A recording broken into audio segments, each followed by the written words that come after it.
Hello student, welcome back to my YouTube channel. मैं doctor Garima आज आपके सामने लाई हूँ प्रसार शिक्षा का एक महत्वपूर्ण टॉपिक जिसका नाम है व्यक्तियों तक पहुँचने की प्रक्रिया। ठीक है, इसके 15 महत्वपूर्ण प्रश्न हम डिस्कशन करेंगे। सो स्टार्ट करते हैं। क्वेश्चन नंबर फर्स्ट, स्क्रीन पर अपारदर्शी वस्तु को किसके इस्तेमाल से दिखाया जा सकता है? मूवी प्रोजेक्टर, ओवरहेड प्रोजेक्टर, एपीडियास्कोप और स्लाइड प्रोजेक्टर। तो किसके द्वारा दिखाया जाता है? किसके द्वारा दिखाया जाता है? स्लाइड प्रोजेक्टर के द्वारा दिखाया जाता है। गाइस, स्लाइड प्रोजेक्टर क्या है? विजुअल एड प्रोजेक्टेड है। ठीक है, स्लाइड प्रोजेक्टर क्या होता है? स्लाइड प्रोजेक्टर प्रत्यक्ष प्रोजेक्शन के सिद्धांत पर कार्य करता है। इस प्रकार के प्रोजेक्टर में प्रकाश की किरणें प्रत्यक्ष रूप से क्या होती हैं? लैंप से या प्रकाश के किसी अन्य स्रोत से आती हैं, जहां से ये कन्वेंशनल लेंस में से प्रभावित होती हैं। वहां से वस्तु में ऑब्जेक्टिव लेंस में और अंत में स्क्रीन पर बड़ी इमेज दिखाई देती है। इन प्रकार की विधि में प्रकाश की हानि बहुत कम होती है। ठीक है, ये स्लाइड प्रोजेक्टर के बारे में मैंने आपको बताया। ठीक है, क्या होता है स्लाइड प्रोजेक्टर? ये SSSB 2014 में पूछा गया था। क्वेश्चन नंबर 2, फ्लैश कार्डों की अधिकतम संख्या हो सकती है 20 से 22, 10 से 12, 15 से 20, 6 से 8। तो कैसी हो सकती है? 10 से 12 फ्लैश कार्डों की संख्या हो सकती है। कितनी हो सकती है गाइस? 10 से 12। फ्लैश कार्ड क्या होता है? फ्लैश कार्ड गाइस एक स्टोरी टेलिंग, मतलब चौकोर होते हैं फ्लैश कार्ड, और वो थोड़े से हार्ड बोर्ड के बने हुए होते हैं। जो कागज होता है वो हार्ड होता है। वो क्या करते हैं? स्टोरी टेलिंग करते हैं, लोगों को अपना मैसेज देते हैं। ओपी धामा के अनुसार यह कार्ड की श्रृंखला होती है जब इन्हें दर्शकों के सामने उपयुक्त क्रम में प्रस्तुत किया जाता है तो यह संपूर्ण कहानी कहते हैं। ठीक है, क्या कहते हैं? संपूर्ण कहानी कहते हैं। इसमें प्रत्येक कार्ड मोटे कागज पर बनाया जाता है जो 21 × 27 सेंटीमीटर करीब के आकार का होता है, जिसमें चित्र होते हैं या रेखा चित्र बने होते हैं। ठीक है, क्या होते हैं? चित्र होते हैं या रेखा चित्र बने होते हैं। ये कार्ड बंधे हुए नहीं होते हैं। प्रत्येक कार्ड को दर्शकों के सामने फ्लैश किया जाता है और साथ में क्या किया जाता है? कमेंट्री की जाती है। प्रसार कार्यकर्ता इन कार्ड को हाथ में पकड़कर उपयोग करते हैं। ठीक है, कैसे करते हैं? हाथ में पकड़ के उपयोग करते हैं। एक के बाद एक फ्लैश कार्ड दिखाया जाता है। गाइस, ये UPLT के एग्जाम में 2018 में पूछा गया था। क्वेश्चन नंबर 3, पोस्टर में ABC का अर्थ है। क्या है? ध्यान, आकर्षक, संक्षिप्त, स्पष्ट। ऑप्शन नंबर 2, ध्यान, आकर्षक, बड़ा व स्पष्ट। ऑप्शन नंबर 3, आकर्षक, संक्षिप्त, स्पष्ट। तो क्या है करेक्ट ऑप्शन? आकर्षक, संक्षिप्त व स्पष्ट। ठीक है, ये UPLT 2018 में पूछा गया था। पोस्टर क्या होते हैं?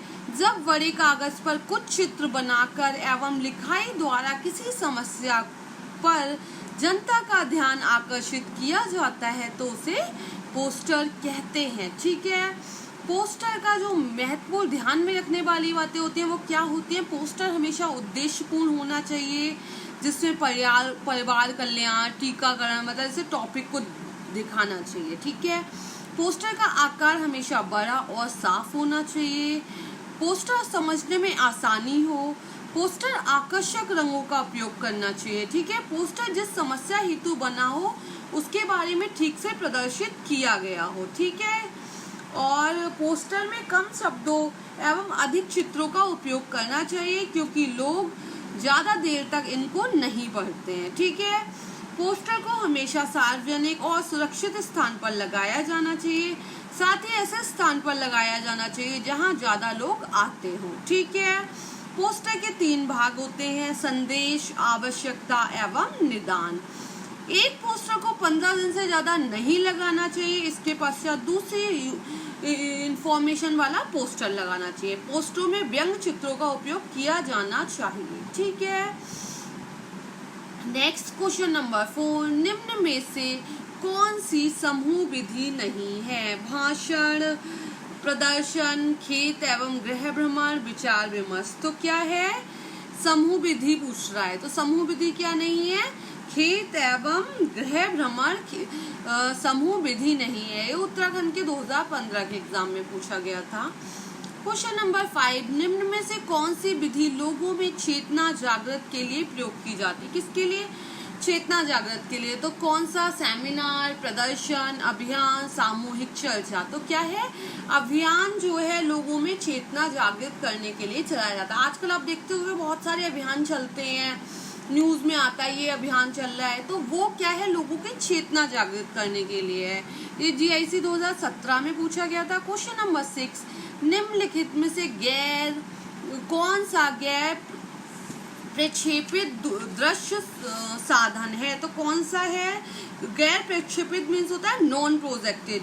ये कह रहा है वीडियो, चलचित्र, ओपेक प्रेपेक्शन, तो चौक बोर्ड। तो क्या है? चौक बोर्ड है। ठीक है, क्या होते हैं नॉन प्रोजेक्टेड चीजें? जैसे फोटोग्राफ्स होते हैं, पोस्टर होते हैं, ब्लैक बोर्ड्स होते हैं, फ्लैश कार्ड होते हैं, बुलेटिन बोर्ड होते हैं, चार्ट्स होते हैं, ग्राफ्स होते हैं, मॉडल होते हैं, लिटरेचर एंड पब्लिकेशन होते हैं, टवेलो होते हैं। ये सब क्या है? ये सब नॉन प्रोजेक्टेड हैं। ठीक है। Question number 7, bulletin, pamphlet, leaflet, समाचार कहानियों के अंतर्गत समूहकृत हैं। किसके अंदर है ये? बृहत संपर्क के अंदर। ठीक है, किसके अंदर है? बृहत संपर्क के अंदर है।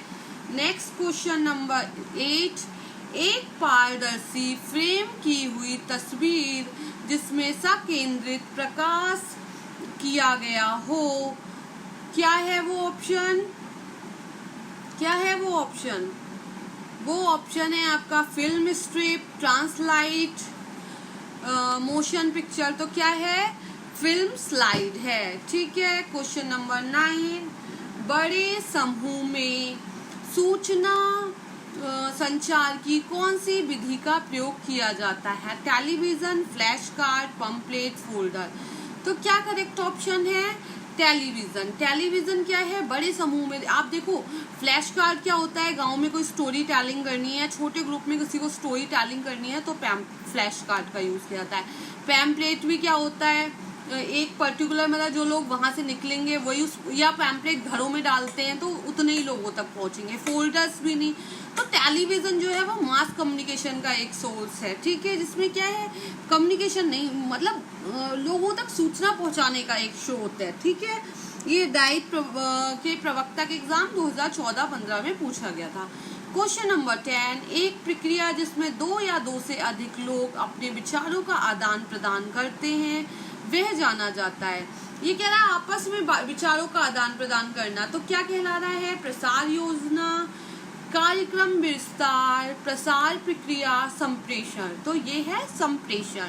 ये डाइट प्रवक्ता 2014 और 15 में पूछा गया था। क्वेश्चन नंबर 11, चर्चा विधि का कौन सा प्रकार सबसे कम समय लेता है? पैनल चर्चा, चर्चा 66, बज्रश्रष्ट, वाद विवाद। तो चर्चा 66 जो है ना वो सबसे कम समय लेता है। ये डाइट प्रवक्ता 2014 और 15 में पूछा गया था। क्वेश्चन नंबर 12, त्रिआयामी शिक्षण सामग्री का उदाहरण है? कंप्यूटर और टेलीविजन, चार्ट और रेखा चित्र, प्रतिरूप और वस्तुएं, फैलानेल बोर्ड एवं मैग्नेटिक बोर्ड। तो क्या है? प्रतिरूप और वस्तुएं। ये भी डाइट प्रवक्ता के एग्जाम 2014-15 में पूछा गया था। क्वेश्चन नंबर 13, EMMS की का तात्पर्य है? मेनली फुल फॉर्म पूछ रहा है। ये क्या है? तो इलेक्ट्रॉनिक मेल मैसेज सिस्टम है। ठीक है, क्या है? Electronic male and message system. Okay, clear? ये लर्न कर लो, इलेक्ट्रॉनिक मेल मैसेज सिस्टम। ये भी GIC प्रवक्ता 2015 में पूछा गया था। क्वेश्चन नंबर 14, कार्यशाला क्या है? व्यक्ति संपर्क विधि, समूह संपर्क विधि, जन संपर्क विधि, उपयुक्त में से कोई नहीं। तो क्या है? ये एक समूह संपर्क विधि है। क्या है? समूह संपर्क विधि। GIC प्रवक्ता 2015 में पूछा गया था। ठीक है, व्यक्तिगत क्या होता है? पर्सनल, मतलब हम किसी 1 या 2 व्यक्ति से मिल रहे हैं, वो व्यक्तिगत है। जन क्या है? मास कम्युनिकेशन बहुत ज्यादा लोग, समूह एक पर्टिकुलर 10 लोगों का ग्रुप होगा, 15 का, 20 का, जितने का भी होगा, वो समूह संपर्क होता है। ठीक है।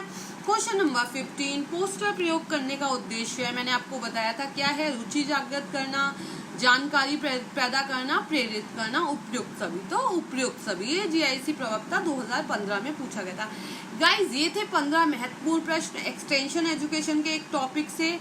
गाइज मैं अब तक आपको 300 से अबव क्वेश्चन करा चुकी हूँ। 300 क्वेश्चन हम सबके कंप्लीट हो चुके हैं।